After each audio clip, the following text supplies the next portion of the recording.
मेरा नाम विकी है। आज मौसम बहुत ही हसीन था। ठंडी ठंडी हवा चल रही थी और कॉलेज में भी कोई खास पढ़ाई नहीं हो रही थी। वैसे भी हम लोग कॉलेज में पढ़ाई करने कम और मस्ती करने ज़्यादा जाया करते थे। मैं अपने कॉलेज का सीनियर था। ये शहर का सबसे बड़ा कॉलेज था। यहाँ पर ज़्यादातर अमीर लोगों के बच्चे पढ़ने के लिए आया करते थे। मैं एमबीए कर रहा था और एमबीए का मेरा फाइनल ईयर चल रहा था। हमारे कॉलेज में बहुत सारी लड़कियाँ थीं जो मुझे पसंद करती थी, मुझ पर मरती थी। मैं बहुत ही स्मार्ट था और एक अमीर बाप का बिगड़ा हुआ बेटा था। मैं अपनी ख्वाहिश पूरी करने के लिए हर तरह का शौक करता था। जो चीज़ मुझे पसंद आ जाती थी उसे मैं हर कीमत पर खरीद लेता था, और अगर कोई चीज़ मुझे नहीं मिलती या कोई और उसे ले लेता था तो मैं उसे हर हाल में छीनना भी जानता था।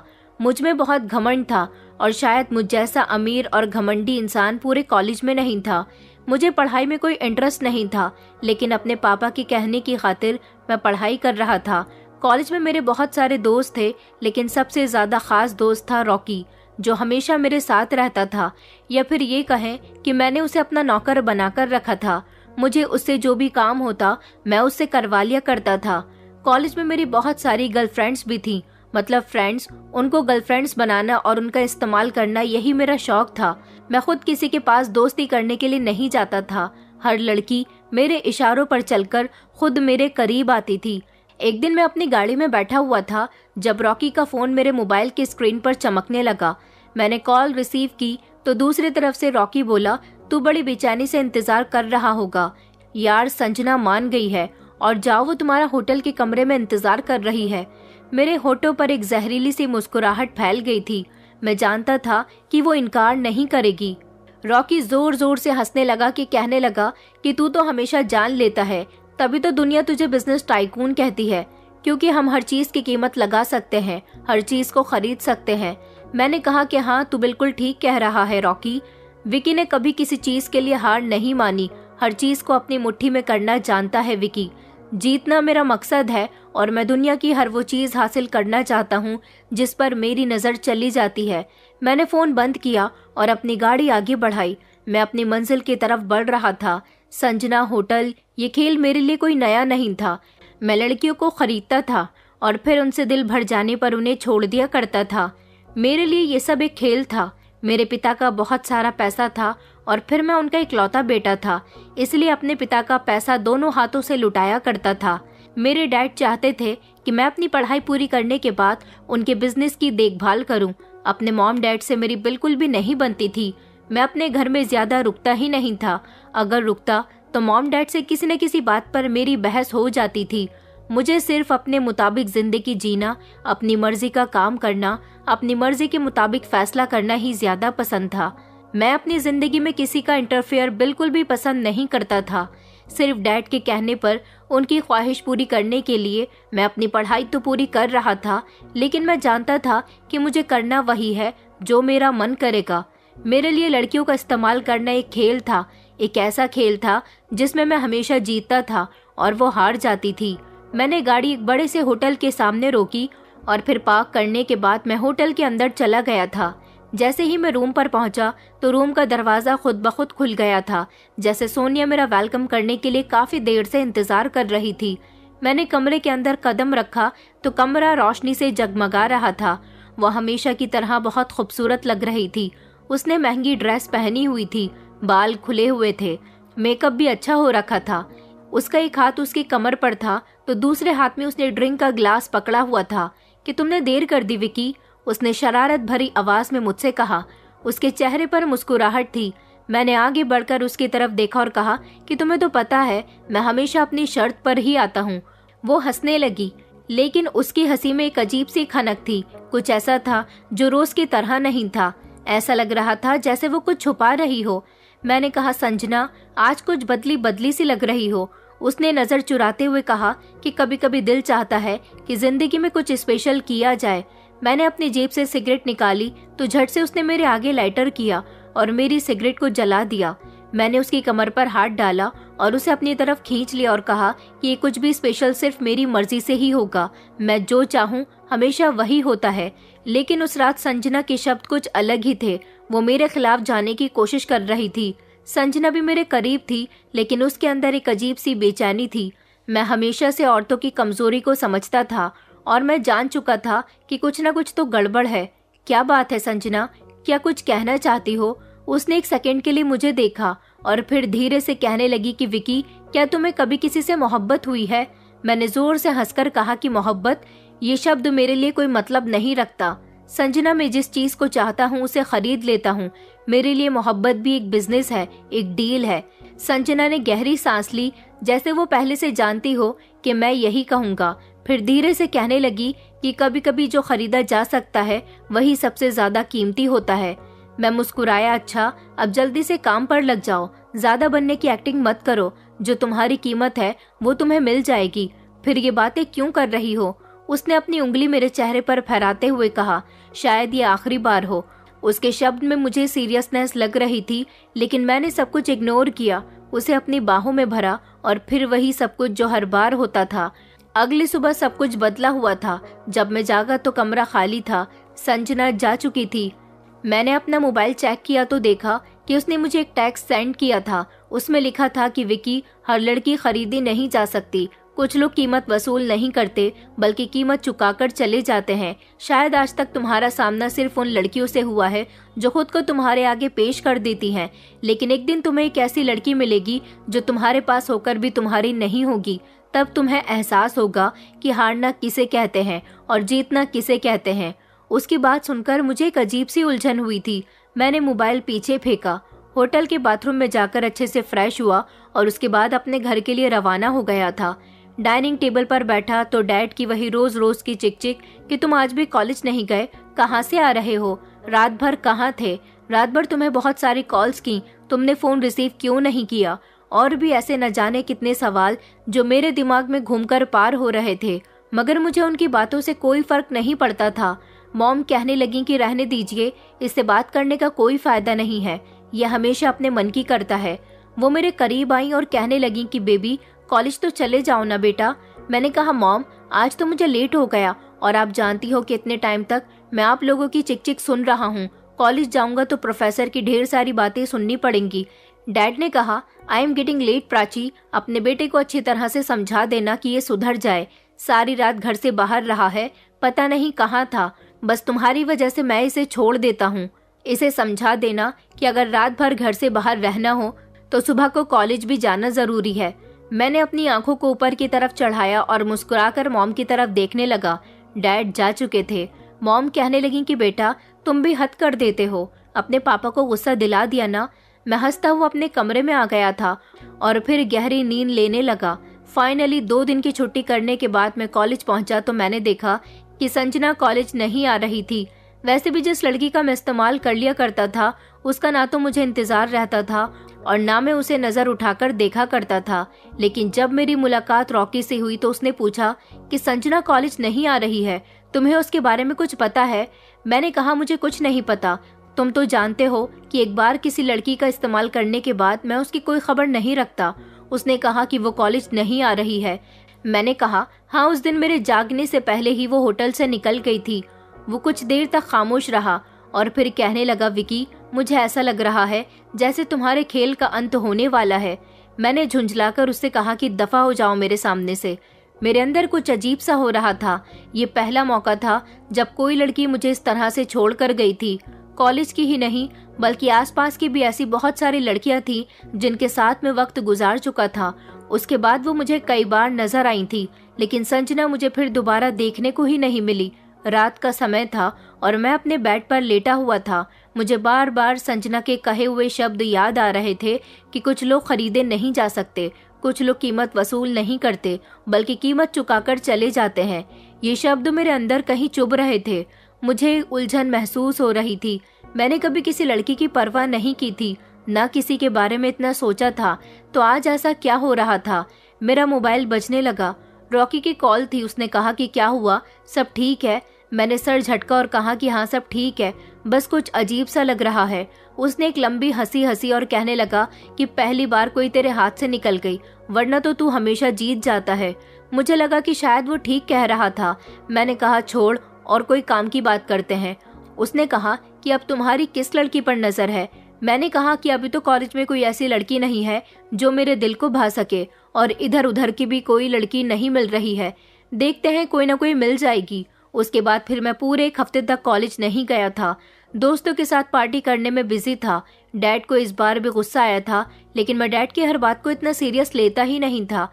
एक दिन पहले जब मेरे पास रॉकी की कॉल आई तो उसने कहा कि अच्छा सुन, कॉलेज में न्यू एडमिशन स्टार्ट हो गए हैं और इस बार एक ऐसी प्यारी सी लड़की आई है बस जिस पर तो मेरा भी दिल आ गया है। तू कल कॉलेज आ, फिर मिलकर इस बारे में डिस्कस करेंगे। ये सुनकर मेरे चेहरे पर एक शैतानी मुस्कुराहट आ गई थी और मैं अगले ही दिन कॉलेज के लिए निकल गया था। वो किरण थी, बेहद खूबसूरत, मासूम, सिंपल और भोली भाली। उस जैसी लड़की सच में मैंने आज तक नहीं देखी थी। वो काफी मासूम और शरीफ लग रही थी। उसकी सारी इन्फॉर्मेशन रॉकी मुझे दे चुका था। रॉकी का भी यही कहना था कि ये लड़की बहुत मासूम है। मैंने हाथ बांधते हुए कहा, देखेंगे कि कितनी देर तक मासूम बनी रहती है। अगली सुबह मैं कॉलेज पहुंचा तो अब मुझे किरण का सामना करना था। उसका गोरा चिट्टा रंग, काली आंखें और एक अजीब सी शराफत उसके चेहरे पर झलक रही थी। वो अपनी पढ़ाई में बिजी थी। मैं उसके क्लास में गया था और फिर जाकर उसके बराबर में बैठ गया। वो खामोशी से मेरी तरफ देखने लगी और कहने लगी कि क्या बदतमीजी है। मैंने कहा, बदतमीजी नहीं, बस आपसे दोस्ती करने के लिए आया हूँ। मैं जानता हूँ कि आप कॉलेज में नई हो। वो फौरन ही मेरे बराबर में से खड़ी हो गई। तभी मेरे सारे दोस्त वहाँ आ गए थे, क्योंकि वो समझ गए थे कि मैंने इस लड़की को अपना टारगेट बना लिया है। वो वहाँ से जाने लगी। मैंने फौरन ही उसका हाथ पकड़ लिया। मेरी इस हरकत से उसे गुस्सा आया और उसने पलटकर मेरे मुंह पर थप्पड़ मार दिया था। जब उसने मेरे साथ ऐसा किया तो वहाँ पर खड़े सारे स्टूडेंट्स उसे हैरानी से देख रहे थे। मुझे उस पर सबसे ज्यादा गुस्सा आया था और मेरा मन कर रहा था कि अभी इस लड़की के मुंह पर पलटकर वार करूं, मगर मैं ऐसा नहीं कर सकता था। मैंने फैसला कर लिया था कि मैं इसे बहुत अच्छी तरह से तोड़ूंगा। थप्पड़ मारने के बाद उसने कहा कि तुम्हारी हिम्मत कैसी हुई? तुमने मुझे छूने की हिम्मत भी कैसे की? बदतमीज, मैं तुम्हारी शिकायत प्रिंसिपल से करूंगी। तभी मेरा दोस्त रॉकी उससे कुछ कहने वाला था तो वो मेरी नजरों से नजर मिलाकर बोल रही थी। पहली बार मैंने देखा था कि कोई लड़की मेरे चैलेंज पर पूरी उतरी थी। उसके पास एक लड़की खड़ी हुई थी जो उसका बाजू पकड़कर बार बार उसे बोलने से रोक रही थी। बार बार वो उससे कह रही थी कि किरण चलो यहाँ से, तुम जानती नहीं हो कि ये कौन है। मगर वो तो मुझे इतने गौर से देख रही थी कि अपनी पलक भी नहीं झपक रही थी। वो जमकर खड़ी हुई थी तो उसकी दोस्त ने उसका हाथ पकड़ा और उसे वहां से खचेड़ते हुए ले जाने लगी, लेकिन वो जाते हुए भी पलटकर मुझे देख रही थी। मेरे सारे ही दोस्त हैरान थे। उन्होंने कहा कि इस 2 टके की लड़की की तुम्हारे सामने कोई औकात नहीं है विकी, अभी और इसी समय इसे मजा चखाओ। वो लोग बोल रहे थे। मैंने हाथ का इशारा देकर उन्हें खामोश रहने को कहा। वो तो वहां से जा चुकी थी, लेकिन मैंने अपने दिल में ठान लिया था कि मैं अपने इस थप्पड़ का बदला उससे जरूर लेकर रहूंगा। मैंने अपने दोस्तों से कहा कि इसके थप्पड़ का बदला इसे जरूर मिलेगा, तुम लोग परेशान मत हो। वैसे भी मेरी पढ़ाई पूरी होने वाली थी और अब मेरा कॉलेज से वास्ता खत्म होने वाला था। मैंने फौरन ही रॉकी से कहा कि इस लड़की की सबसे बड़ी कमजोरी क्या है, उसका पता लगाओ। मैं घर आ गया था, लेकिन अपने कमरे के अंदर आते ही मैंने सारे सामान की तोड़फोड़ करनी शुरू कर दी थी। मुझे उस लड़की पर इतना गुस्सा आ रहा था कि मैं बता नहीं सकता। रॉकी ने अगले ही दिन मुझे बताया कि इस लड़की की कमजोरी नहीं बल्कि बहुत सारी कमजोरियां हैं। ये लड़की बहुत गरीब है, इसकी माँ बीमार है और इसने अपनी माँ का जेवर बेचने के बाद इस कॉलेज में एडमिशन लिया है। घर किराए का है, यहाँ तक कि वो ऑटो रिक्शा से कॉलेज आती जाती है। कॉलेज से जाने के बाद बच्चों को ट्यूशन पढ़ाती है और सारी रात जागकर लोगों के कपड़े सिलती है, तब जाकर उसके घर का गुजारा होता है। ये सब सुनकर मेरे होठों पर एक शैतानी मुस्कुराहट आ गई थी। अगले ही दिन मैं कॉलेज गया और वहां जाकर मैंने इस लड़की के सामने शरीफ बनने की एक्टिंग की और इससे माफी मांगने लगा। मैंने कहा कि आई एम सॉरी, मुझे माफ कर दीजिए। मैं जानता हूँ कि कल मैंने आपके साथ जो कुछ भी किया था वो मेरी बदतमीजी थी, लेकिन मैं सच में बहुत शर्मिंदा हूँ और आपसे माफी मांग रहा हूँ। वो कुछ नहीं बोली और नाक फुलाकर खड़ी रही। मैंने कहा कि आप मुझे माफ नहीं करोगी। उसके साथ जो सहेली थी वो भी मुझे देखकर खड़ी हो गई। मैंने उससे कहा कि अरे आपको मुझसे डरने की कोई जरूरत नहीं है। पता नहीं क्यों कॉलेज में बहुत सारे स्टूडेंट मुझसे डरते हैं। अब से किसी को भी मुझसे डरने की जरूरत नहीं है। मैं यहाँ हर किसी से दोस्ती करना चाहता हूँ और कल भी आपको गलतफहमी हुई थी मैडम। मैं आपसे दोस्ती करने के लिए ही आपके पास आया था। बस मुझसे यहाँ गलती हो गई कि मैंने आपका हाथ पकड़ लिया, लेकिन मुझे माफ कीजिएगा। मैंने हाथ जोड़कर कहा, आइंदा मैं आपको कभी भी टच नहीं करूँगा। उस लड़की ने नज़र झुकाई और कहने लगी कि अच्छा ठीक है, लेकिन मैं इतनी आसानी से हार मानने वाला नहीं था। मैंने उसके आगे अपना हाथ बढ़ाया और कहा कि तुम मुझसे दोस्ती नहीं करोगी। उसने कहा कि सॉरी, मैं दोस्ती नहीं करती। मैंने कहा कि अच्छा ठीक है, तो इसका मतलब तुमने मुझे माफ़ नहीं किया। चलो कोई बात नहीं। ये कहकर मैं वापस आ गया था, लेकिन अब मैं उसका पीछा करने लगा। मैं उसी जगह अपनी बाइक से गुजरने लगता था जहाँ पर वो खड़ी हुई ऑटो कर रही होती थी। वो उस दिन भी कॉलेज जाने के लिए ऑटो कर रही थी। अपनी गाड़ी लेकर मैं उसके करीब गया। मैंने अपनी आंखों से काला चश्मा हटाया और कहा कि अरे किरण, तुम यहाँ क्यों खड़ी हुई हो? उसने मुझसे नजरें चुराई और कहने लगी कि मैं ऑटो का इंतजार कर रही हूँ। मैंने कहा अरे तुम मेरे साथ मेरी बाइक पर बैठ जाओ ना, मैं तुम्हें कॉलेज तक छोड़ देता हूँ। मैं भी तो कॉलेज ही जा रहा हूँ ना, मुझे कॉलेज से कुछ जरूरी काम है। उसने कहा कि नहीं नहीं, मैं ऑटो से चली जाऊंगी। मैंने कहा तुम मुझ पर भरोसा कर सकती हो यार, मगर उसने नजर चुरा ली और कहने लगी कि मुझे जरूरत नहीं है। एक ऑटो वाला करीब से गुजरा तो उसने जोरदार आवाज लगाई और उसमें बैठकर चली गई। लेकिन ये सब देखकर मेरा खून खौल उठा था। ये लड़की सच में बड़ी टेढ़ी चीज थी, इतनी आसानी से मेरे काबू में आने वाली नहीं थी। मगर मैंने भी सोच लिया था कि इसको पटाने के लिए मुझे एड़ी चोटी का जोर लगाना पड़ेगा। ये लड़की बाकी सब लड़कियों से बहुत अलग थी। मैंने अब तक जितनी भी लड़कियों को देखा था वो मेरी स्मार्टनेस और अमीरी पर इतनी ज्यादा फिदा हो जाती थी कि मुझसे बात करने के लिए तरसती थी। लेकिन इस लड़की से मैं खुद बात कर रहा था, फिर भी ये इतना एटीट्यूड दिखा रही थी। मुझे सिर्फ उस दिन का इंतजार था जब मैं इसकी अकड़ मिट्टी में मिलाने वाला था। वो मेरी गाड़ी पर नहीं बैठी। इस प्लान में मैं नाकामयाब हो गया था। फिर मुझे अगले पहलू की तरफ बढ़ना था। दूसरा पहलू ये था कि उसकी माँ बीमार थी और उसकी माँ का इलाज जिस डॉक्टर के पास से चल रहा था, आज वो अपनी माँ के साथ वहाँ आने वाली थी। वहाँ पर मैं पहले से ही मौजूद था और अस्पताल में पहुँचने के बाद मैंने उसकी तरफ देखा। वो अपनी माँ की तरफ से बहुत परेशान थी। शायद उसकी माँ को कोई बड़ी बीमारी थी। मैंने देखा कि वो काउंटर पर पेमेंट कर रही थी, लेकिन उसके पास पैसे नहीं थे। उसने अपनी माँ का चेकअप करवा लिया था। दवाइयाँ बहुत ज्यादा महंगी थीं। डॉक्टर ने उसकी माँ को 1 महीने की दवाई लिखी थी, लेकिन पैसों की कमी होने की वजह से उसने सिर्फ 10 दिन की ही दवाई ली थी। ये सब कुछ मैं उसके बराबर में खड़ा हुआ देख रहा था, लेकिन जैसे ही उसकी नज़र मुझ पर गई, मैंने कहा किरण, तुम मुझे कुछ परेशान नजर आ रही हो, क्या बात है? वो घबरा गई। उसने फौरन अपनी नजरें नीची कर ली और कहने लगी कि कोई बात नहीं है। मैंने कहा मुझे बताओ क्या बात है और तुम यहाँ पर क्यों आई हो? किसकी तबीयत खराब है? उसने कहा कि मैं अपनी मम्मी को यहाँ लेकर आई हूँ। ये कहकर वो आगे की तरफ बढ़ने लगी। मैंने कहा कि तुम्हें पैसों की ज़रूरत है? उसने कहा कि नहीं, ऐसी तो कोई भी बात नहीं है, मुझे पैसों की ज़रूरत नहीं है। मैं उसके सामने आ गया और कहने लगा कि किरण, अब मुझे माफ़ भी कर दो यार, तुम तो मुझसे ठीक से बात भी नहीं कर रही हो। देखो, हम एक दूसरे को जानते हैं। मैंने तुम्हारा हाथ पकड़ा तो तुमने मुझे थप्पड़ मार दिया, हिसाब बराबर हो गया। अब आखिर किस बात की नाराज़गी? मैं तुमसे दोस्ती करना चाहता हूँ। उसने कहा नाराज़गी उन लोगों से की जाती है जिनसे आपका कोई झगड़ा हुआ हो या फिर कोई मनमुटाव हुआ हो। ना तो मेरा आपके साथ झगड़ा हुआ है, ना ही कोई मनमुटाव हुआ। रही उस दिन की बात, तो मैं आपको माफ़ कर चुकी हूँ और मैं लड़कों से दोस्ती नहीं करती। लड़कों से क्या, बल्कि किसी से भी दोस्ती निभाने का मेरे पास समय नहीं है। ये कहकर वो आगे बढ़ने लगी। मैंने कहा अच्छा सुनो, मैंने देखा है कि डॉक्टर ने तुम्हारी मम्मी के लिए 1 महीने की दवाई लिख कर दी थी, मगर तुमने पैसों की कमी की वजह से सिर्फ 10 दिन की दवाई ली है। मैं अभी पेमेंट कर देता हूँ। उसने मेरा हाथ रोक लिया और कहा कि नहीं, मुझे आपकी मदद की ज़रूरत नहीं है, बाकी के दिनों की दवाई मैं खुद आकर ले जाऊंगी। ये कहकर वो फिर से आगे बढ़ गई। अब की बार मुझे उस पर बेहद गुस्सा आ रहा था। मैं इस लड़की से हर तरह से बात करने की कोशिश कर रहा था, लेकिन ये थी कि मुझसे बात कर ही नहीं रही थी। इस लड़की का कुछ न कुछ तो करना था। मेरी एक दोस्त थी नीलम। मैंने नीलम को फ़ोन किया और उससे हेल्प मांगी। मेरी दोस्त मेरा काम करने के लिए तैयार हो गई थी। मैंने उसे कुछ ऐसा काम बताया था जिसके होते ही मैं अपने प्लान में कामयाब हो सकता था, और वो ये था, मैंने नीलम से कहा कि वो कॉलेज में रहकर किरण पर नज़र रखे और जितना हो सके किरण के करीब जाने की कोशिश करे और उससे दोस्ती करे। नीलम मेरा कहना मान गई थी। हालांकि नीलम और मैं सेम कोर्स कर रहे थे। मेरा तो MBA कंप्लीट होने ही वाला था और मेरे डैड की जिद की वजह से MBA कंप्लीट होते ही मुझे उनका बिजनेस संभालना था, लेकिन मैं अभी उनको टाल रहा था। मैं अभी बिजनेस को खुद पर सवार नहीं करना चाहता था।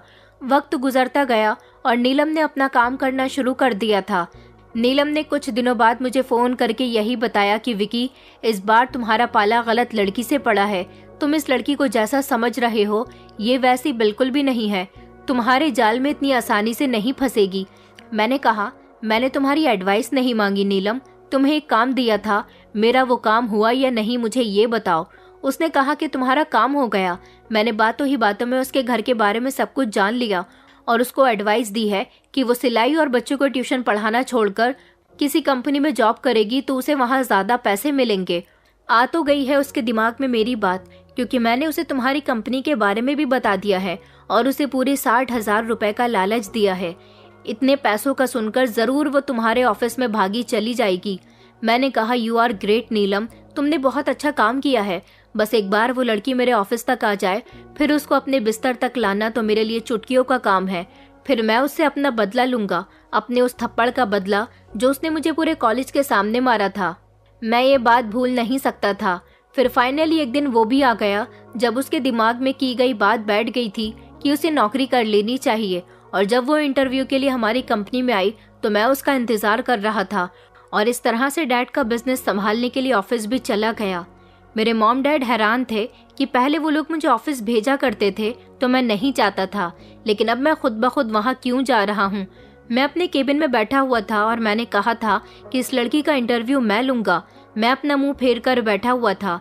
जैसे ही वो कांपते हुए कदमों से केबिन के अंदर दाखिल हुई, जैसे ही उसने कहा कि सर, तो मैंने फौरन कुर्सी घुमाकर उसकी तरफ देखा। वो मुझे उस जगह देखकर हैरान रह गई थी। उसने अपनी आंखें झुका ली थी। मैंने कहा, किरण तुम? वो कहने लगी कि सर, मैं यहाँ नौकरी करने के लिए आई हूँ, मुझे नौकरी की बहुत ज़रूरत है, मैं इस समय बहुत परेशान हूँ। ये बात तो मैं अच्छे से जानता था कि उसे इस समय नौकरी की बहुत ज़रूरत है, क्योंकि जिस घर में वो रहती थी वहाँ का मकान मालिक जो पहले उनसे 3 महीने में किराया लिया करता था, अब उसने मेरे कहने पर किरण का पीछा ले लिया था कि हर महीने किराया दिया करो। और कॉलेज में भी फीस का प्रेशर उस पर बढ़ाया जा रहा था। इधर उसकी माँ का इलाज चल रहा था। उसके पास यहाँ नौकरी करने के अलावा कोई दूसरा रास्ता था ही नहीं। उसने अपने डॉक्यूमेंट मेरे आगे किए। मैंने कहा, किरण, मुझे इस सब की ज़रूरत नहीं है, तुम्हें यहाँ ऐसे ही नौकरी मिल जाएगी। ये मेरी कंपनी है, इसको मैं और मेरे डैड मिलकर चलाते हैं। और हाँ, अब तुम्हें परेशान होने की ज़रूरत नहीं है, तुम मेरी पर्सनल सेक्रेटरी हो, मैं तुम्हें सेक्रेटरी की जॉब दे रहा हूँ। वो खुश हो गई और साथ ही मुझे शुक्रिया कहकर वहाँ से उठकर चली गई। आज उसकी आंखों में मैंने मजबूरी देखी थी और इससे मुझे बहुत खुशी मिली थी। लेकिन अगले दिन से जब उसने नौकरी ज्वाइन कर ली, तब से मैंने उसे अपने साथ रखना शुरू कर दिया था। मैंने उसे बताया था कि मैं जहाँ जाऊँगा वहाँ तुम मेरे साथ साथ चलोगी, मेरे सारे काम तुम करोगी। उसने कहा था कि जी सर, कहकर मेरी बात को उसने मान लिया था। लेकिन ये सब करना उसके लिए इतना आसान नहीं था। उसका ऑफिस में पहला दिन बहुत अच्छा गुजरा था। वो सुकून से लग रही थी कि उसकी नौकरी अच्छी जगह लग गई है, अब उसकी पढ़ाई भी अच्छी चलेगी और किराए के घर से भी उसे नहीं निकाला जाएगा, क्योंकि मैंने उसे एडवांस सैलरी का चेक दे दिया था। मेरे पास उसका नंबर आ गया था। मैंने रात के समय उसे कॉल किया और कहा कि किरण, कल सुबह तुम्हें ऑफिस जल्दी आना है। उसने कहा कि ओके सर, मैं आ जाऊंगी। लेकिन अगले दिन जब वो ऑफिस आई तो मैं उसका इंतजार कर रहा था। मैंने उससे कहा कि ठहरो, अपने केबिन में मत जाना, मेरे साथ चलो। वो मेरी इस बात पर थोड़ा घबरा गई। सर कहाँ? मैंने कहा, एक बिजनेस मीटिंग के लिए हम लोग जा रहे हैं, आओ मेरे साथ। मैं उसे लेकर अपनी गाड़ी तक आ गया। वो पीछे वाला दरवाज़ा खोलकर पीछे बैठने की कोशिश कर रही थी, लेकिन मैंने उसे कहा कि सेक्रेटरी बॉस के बराबर में बैठती है, तुम्हारी जगह पीछे नहीं बल्कि आगे है। वो थोड़ा हिचकिचाई और फिर मेरे बराबर वाली सीट पर आकर बैठ गई। मैं गाड़ी ड्राइव करता रहा और फिर उसके बाद उसे एक रेस्टोरेंट में लेकर आ गया। हम लोग एक तरफ जाकर बैठ गए थे। वो मेरे बिल्कुल सामने बैठी हुई थी और थोड़ा अनकंफर्टेबल महसूस कर रही थी। उसके हाथ टेबल पर रखे हुए थे और वो इधर उधर देख रही थी, लेकिन मैंने उसके हाथ पर अपना हाथ रखकर तसल्ली दी और कहा कि तुम्हें घबराने की ज़रूरत नहीं है। मेरे हाथ लगाते ही वो तो उछल गई और उसने कहा कि सर, ये आप क्या कर रहे हैं? मैंने कहा, ओ कम ऑन किरण, मैंने तुमसे पहले ही कहा था कि ये बिजनेस मीटिंग है, तुम्हारी इज्जत मेरी नज़रों में हमेशा बरकरार रहेगी। उसके चेहरे पर अजीब से एक्सप्रेशन थे, जैसे वो मेरे बदलते हुए बिहेवियर को समझने की कोशिश कर रही हो। लेकिन मुझे पता था कि मैं ये खेल जीतने वाला हूँ। मैंने हमेशा अपने शिकार को बेखबरी में काबू किया था और किरण भी अब जल्दी ही मेरी होने वाली थी। मैं किरण को झुकाने की कोशिश कर रहा था। मुझे अब पक्का यकीन हो गया था कि ये लड़की इतनी भी आसान नहीं है जितनी मैंने समझा था। वो हमेशा मुझसे सावधान रहती थी, ज़रूरत से ज़्यादा सीधी और हद से ज़्यादा चालाक। मैंने उस पर तरह तरह से अपने तरीके आजमाने शुरू किए। कभी मैं सख्ती, कभी पैसा, कभी फीलिंग्स, मगर वो किसी भी जाल में नहीं आ रही थी। लेकिन एक दिन मौका खुद मेरे पास चलकर आया था। वो यहाँ नौकरी तो कर रही थी, लेकिन उसकी फाइनेंशियल कंडीशन मैंने इतनी ख़राब करवा दी थी कि जैसे ही अस्पताल में उसकी माँ का इलाज महंगा करवा दिया था, कॉलेज में भी उसकी फ़ीस महंगी करवा दी थी और मकान मालिक से कहकर उसका किराया भी बढ़वा दिया था। इन सारी बातों से किरण बहुत तंग आ गई थी। उसकी माँ की तबीयत ठीक नहीं थी। उसने कहा था कि सर, मेरी माँ का ऑपरेशन होना है, उसके लिए पूरे 5 लाख रुपए चाहिए और मेरे पास इतने पैसे नहीं हैं। क्या आप मेरी हेल्प कर सकते हैं? मैंने किरण को इग्नोर करने की पूरी कोशिश की, लेकिन वो नज़र झुकाकर मेरे सामने बैठी हुई मुझसे रिक्वेस्ट कर रही थी। फिर मैंने कहा कि देखो किरण, जब से मेरी तुमसे मुलाकात हुई है तभी से तुम मेरी इंसल्ट कर रही हो। मेरी अपनी भी कोई इज्जत है, तुम मेरी इज्जत नहीं करती। यहाँ पर हर कोई मुझे इज्जत से बुलाता है और तुमने देखा होगा कि कॉलेज में भी कितनी रेपुटेशन थी, लेकिन तुम एक ऐसी पहली लड़की हो जो मेरी बिल्कुल इज्जत नहीं करती। उस दिन रेस्टोरेंट में भी तुम मीटिंग अधूरी छोड़कर आ गई थी। मुझे तुम्हारी ये हरकत बिल्कुल भी अच्छी नहीं लग रही। उसने कहा कि सर मैं क्या करूं, मैं ऐसी ही हूं। मैंने कहा वैसे तो मैं तुम्हारी हेल्प करने के लिए हमेशा तैयार हूं और हमेशा की तरह इस बार भी तुम्हारी मदद करूंगा। उसने मेरी तरफ देखा और कहने लगी कि सर मैं चाहती हूं कि आप मेरी मदद का पूरा पूरा हिसाब रखें। मैं जॉब कर करके आपका सारा कर्ज चुकता कर दूंगी, लेकिन इस समय मेरी माँ के ऑपरेशन के लिए पैसों की सख्त ज़रूरत पड़ रही है। मैं उसकी बात पर हंसने लगा और कहने लगा, तुम सच में अजीब लड़की हो, दुनिया में सब कुछ पैसों से नहीं तोला जाता। मैंने मौके पर चौंका मारते हुए कहा कि चलो एक काम करते हैं, तुम आज रात मेरे साथ डिनर पर चलोगी। आज तो खैर कोई बिजनेस मीटिंग नहीं है, बस नॉर्मल सी बातचीत करेंगे, एंजॉय करेंगे। उसने मेरी तरफ चौंक कर देखा और कहने लगी कि सर ये सब ठीक नहीं है। मैंने हंसते हुए कहा कि किरण, मैं तुम्हारे साथ जबरदस्ती नहीं कर रहा, एक सीधा साधा डिनर है। अगर तुम्हें बुरा लगे तो हम उसी समय वापस आ जाएंगे। वो गहरी सोच में पड़ गई थी। मैं जानता था कि वो उलझन का शिकार हो रही है। आखिरकार उसने धीरे से कहा कि ठीक है, लेकिन सिर्फ एक बार। बस उसका इतना कहना था कि मेरे चेहरे पर जीत की चमक आ गई थी। मैंने कहा वेल डन, ये हुई ना बात। तुम्हें तुम्हारे पैसे कल तक मिल जाएंगे, लेकिन आज रात तुम्हें मेरे साथ डिनर करना होगा। मैंने उसके लिए स्पेशल एक प्राइवेट जगह सिलेक्ट की थी, एक ऐसा होटल जहां सिर्फ अमीर लोग जा सकते थे। मैंने उसे उसके घर से पिक किया। वो गाड़ी में मेरे साथ बैठी तो थी, लेकिन बहुत सावधान थी। हम होटल में दाखिल हुए। वो बिल्कुल खामोश बैठी हुई थी। उसको इतना सीरियस देखकर मैंने कहा कि तुम हमेशा इतनी ही सीरियस रहती हो। उसने हैरान होकर मेरी तरफ देखा, जैसे वो मेरी इस बात के लिए तैयार नहीं हो। उसने कहा कि सर मुझे नहीं पता, शायद कुछ चीज़ें टाइम के साथ साथ बदल जाती हैं, जैसे कि भरोसा। मैंने उसे गौर से देखा। क्या तुम्हें मुझ पर भरोसा नहीं? उसने कहा कि सर कुछ लोग भरोसे के लायक नहीं होते। मैं उसकी बात पर हंसने लगा और मैंने फौरन ही टॉपिक बदल दिया। उसके बाद हम दोनों खाना खाने में बिजी हो गए और फिर ना जाने क्यों मैं उसे यहाँ जिस इरादे से लेकर आया था, मैं उसके साथ वो सब नहीं कर सका।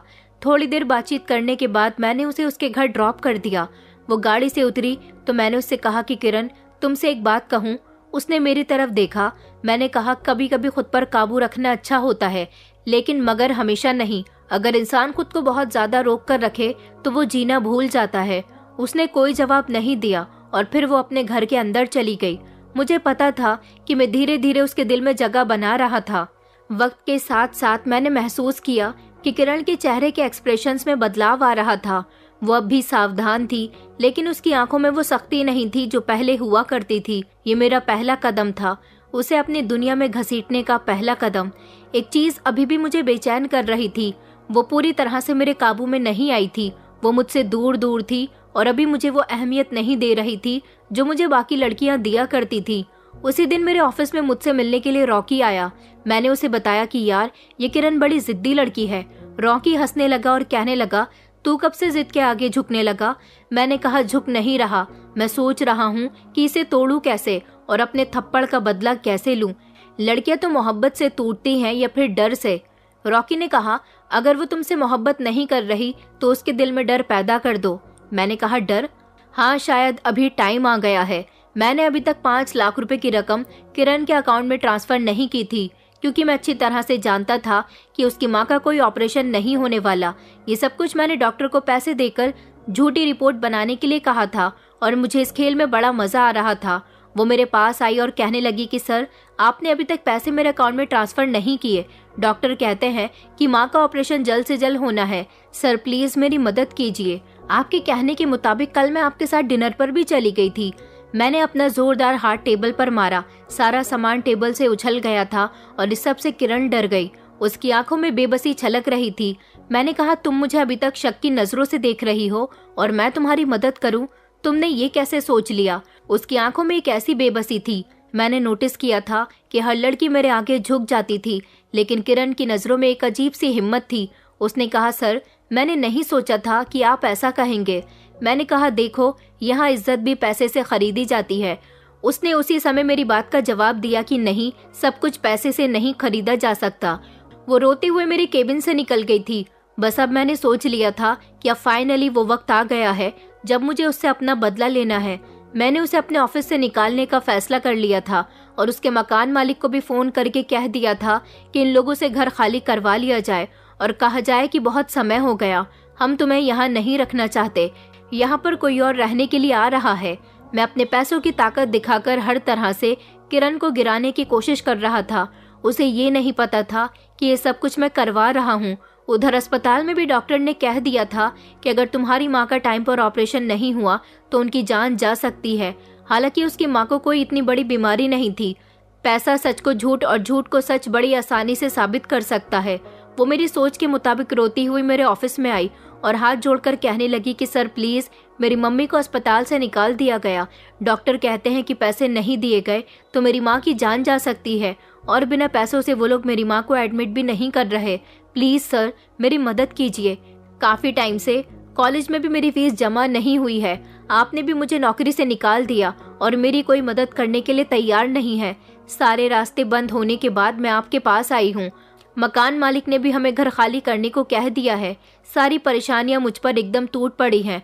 आप अगर मेरी मदद नहीं करोगे तो मैं कहाँ जाऊंगी? प्लीज सर मेरी मदद कीजिए।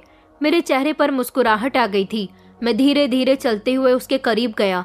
मैंने कहा, मैंने तुमसे कहा था ना कि मैं सिर्फ इतना चाहता हूँ कि तुम मुझसे दोस्ती कर लो। ये कहते हुए मैंने फौरन उसके कंधे पर हाथ रख दिया। वो घबरा कर पीछे हटी और कहने लगी कि प्लीज सर ऐसा मत कीजिए।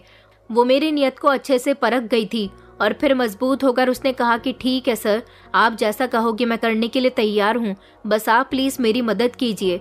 मेरे अंदर जीत की लहर दौड़ गई थी। मैंने मुस्कुराते हुए कहा, तो ठीक है, तुम्हारा घर भी तुम्हें मिल जाएगा, कॉलेज की फीस भी जमा हो जाएगी और तुम्हारी माँ का भी इलाज शुरू हो जाएगा। बस आज रात तुम मेरे साथ चलो एक डिनर के लिए, बस एक रात, और फिर तुम्हारी जिंदगी बदल जाएगी। मेरी बातों पर उसके होंठ कांप रहे थे। उसकी आंखों में से लगातार आंसू निकल रहे थे। वो कुछ कहने ही वाली थी। मैंने कहा कि किरण, या तो तुम ये मौका लो या फिर सड़क पर आ जाओ। पहले तो वो काफी देर तक रोती रही, फिर कहने लगी कि ठीक है सर, जैसा आप कहोगे मैं वैसा ही करूंगी। मैंने कहा कि तुमने बहुत अच्छा फैसला किया। उसी रात मैंने उसके लिए एक ऐसे होटल का बंदोबस्त किया जो पूरी तरह से अकेला था। वो रात होते ही सिंपल कपड़ों में वहां पर आ गई थी, मगर उसकी आंखों में एक अजीब सी शिकस्त थी। मुझे ऐसा लग रहा था मैं जीत के बहुत करीब हूँ, क्योंकि आज रात में उसका फायदा उठाने वाला था और उसकी इज्जत खराब करके अपने थप्पड़ का उससे बदला लेना चाहता था।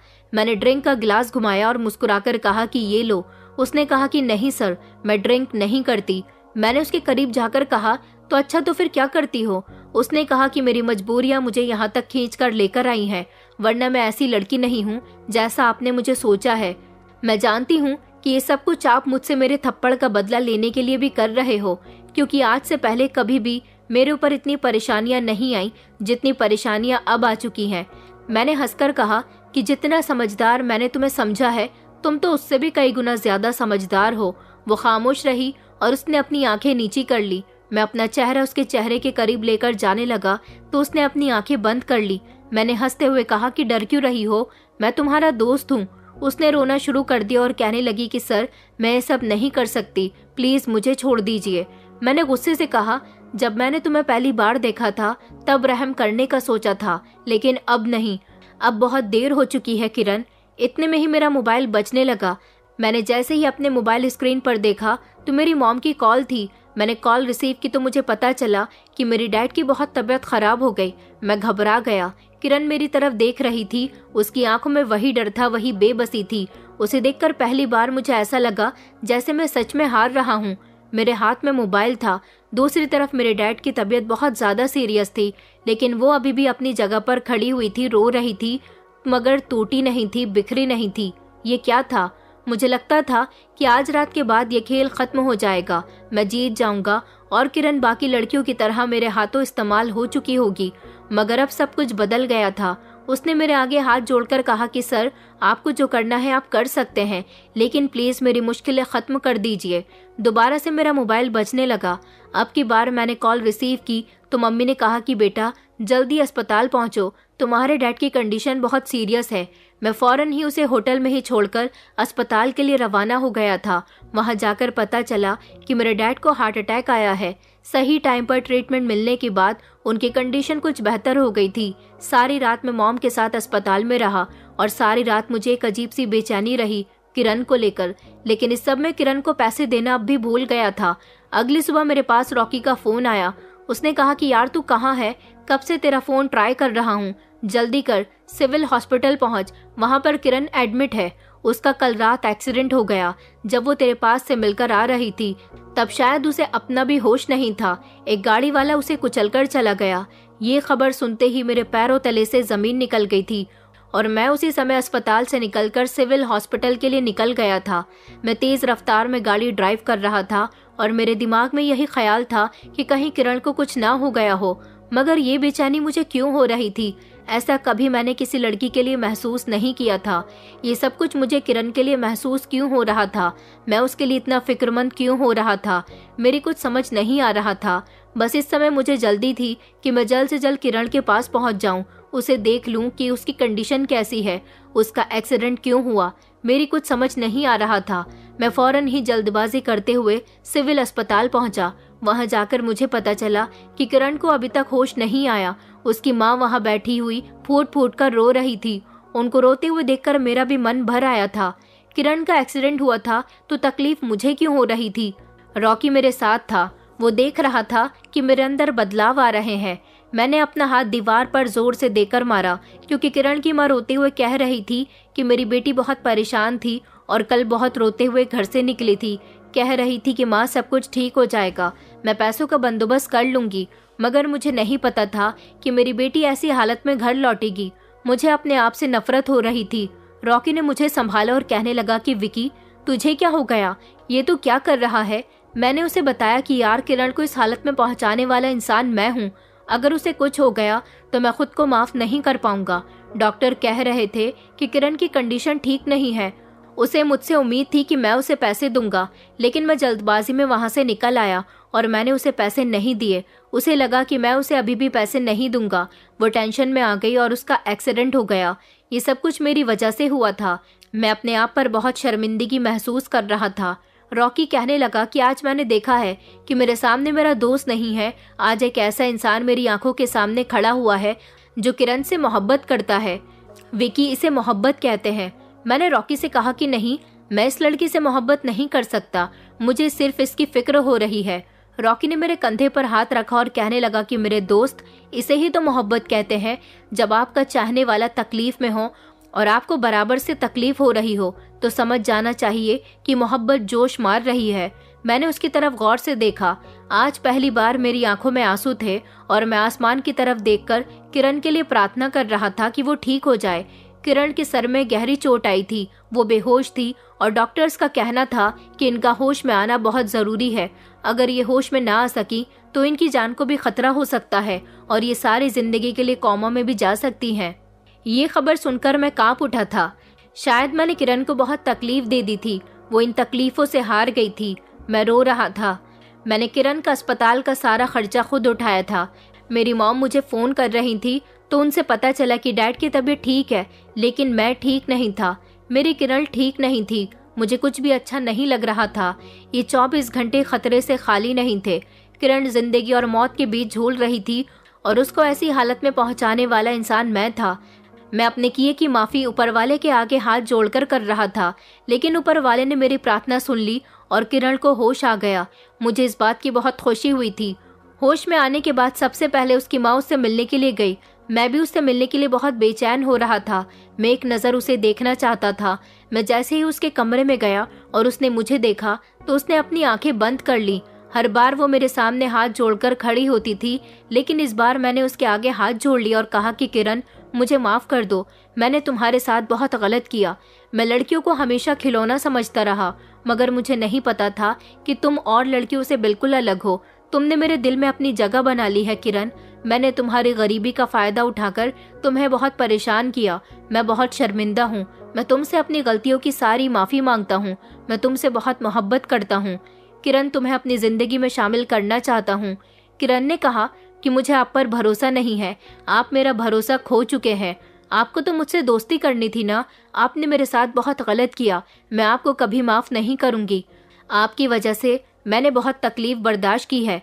किरण ने मुझे रिजेक्ट कर दिया था और आज ना जाने क्यों रिजेक्ट करने वाली लड़की से मैं बदला नहीं ले सकता था। मेरी आंखों के सामने आज वो लड़की लेटी हुई थी जिससे मैं बहुत ज़्यादा मोहब्बत करता था। फिर मुझे संजना के कहे हुए वो शब्द याद आए कि जिस चीज़ को तुम पाना चाहोगे वो चीज़ तुम्हारी होते हुए भी तुम्हारी नहीं होगी। किरण मेरी आंखों के सामने थी। मैं चाहता तो अभी उससे उसके कहे हुए शब्दों का बदला ले सकता था, लेकिन नहीं, अब और मैं उसे तकलीफ नहीं पहुंचाना चाहता था। मैंने उससे माफ़ी मांगी और कहा कि ठीक है, मैं तुम्हें बदल कर दिखाऊंगा कि मैं तुमसे कितनी मोहब्बत करता हूँ। मैंने अपने आप को बदल लिया है। पहले जो मैं लड़कियों को खिलौना समझता था, अब मैं लड़कियों की इज्जत करूंगा। लेकिन मेरे अंदर ये बदलाव तुम लेकर आई हो। मैं तुम्हें हासिल करना चाहता था। आज तुम मेरे सामने हो, कमरा बंद है, मगर मैं तुम्हें हासिल नहीं कर सकता। किरण, मुझे माफ़ कर दो, लेकिन एक बार सोचना ज़रूर। मैं तुम्हें पाने के लिए अपने आप को बदल दूंगा। कभी तुम्हें मेरी याद आए तो मेरे पास ज़रूर आना। मैं तुम्हें अब की बार धोखा नहीं दूंगा। तुमसे झूठ बोलकर तुम्हें परेशान नहीं करूंगा। मैं तुम्हें सच में अपनाना चाहता हूँ। तुम्हें मुझ पर विश्वास हो तो तुम मेरे पास ज़रूर आना। मैं तुम्हारा इंतज़ार करूंगा। किरण ने मुंह फेर लिया और वो खामोश रही। मैं कमरे से बाहर निकल आया था और फिर उस दिन के बाद से मैंने खुद को पूरी तरह से बदल लिया था। मेरे अंदर का घमंड खत्म हो गया था। मैंने अपने माँ बाप की इज्जत करनी शुरू कर दी थी। उनका कहना मानना शुरू कर दिया था। लड़कियों की इज्जत करनी शुरू कर दी थी। जो लड़कियां मुझसे डरती थी, जिन्हें लगता था कि मैं लड़कियों का सिर्फ इस्तेमाल करता हूँ, उनके ऊपर मैंने नज़र डालनी बंद कर दी थी। मेरे दोस्त को भी मेरा ये बदलाव बहुत पसंद आया था। मैंने अपने आप को तो बदल लिया था, लेकिन जिसकी खातिर बदला था वो काफ़ी समय तक भी मेरे पास लौटकर नहीं आई थी। मैंने किरण के मकान मालिक से फ़ोन करके कह दिया था कि वो उसको घर में रहने की परमिशन दे दें। कॉलेज में भी किरण की फीस जमा करवा दी थी और अपने आदमियों को उसके घर के बाहर छोड़ दिया था ताकि वो उसकी मदद कर सकें, उसकी रक्षा कर सकें। लेकिन कुछ दिन के बाद मेरे आदमी वहां से वापस आ गए। जब किरण को पता चल गया कि मैंने ही उन लोगों को भेजा था। किरण का कहना था कि उसे मेरी कोई मदद नहीं चाहिए। इसी तरह से 6 महीने गुजर गए। मैं हर गुजरते दिन के साथ उसका इंतज़ार करता था, मगर वो नहीं आई और मैं हर दिन तड़पता रहा।